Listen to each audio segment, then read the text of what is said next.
grito de gloria fuertes. Tenéis que poner imaginación para ver que a mi lado tengo a Jesús, que mis compañeras son los reyes Melchor, Baltasar y Gaspar, y los que por allá asoman son ni más ni menos que el camello cojito. Es Navidad, tiempo de enseñar y agradecer, también desde el área de lengua castellana.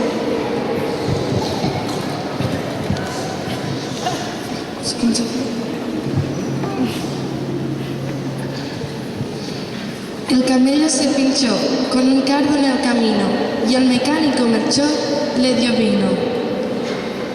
Baltasar fue a repostar más allá del quinto pino e intranquilo el gran Melchor consultaba sus longinos.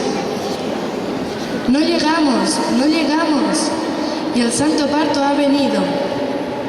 Son las 12:03 y 3 reyes se han perdido.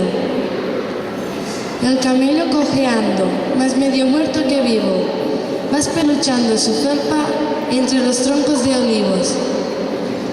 Acercándose a Gaspar, Melchor le dijo al oído: vaya birria de camello que en Oriente te han vendido. A la entrada de Belén, al camello le dio hipo.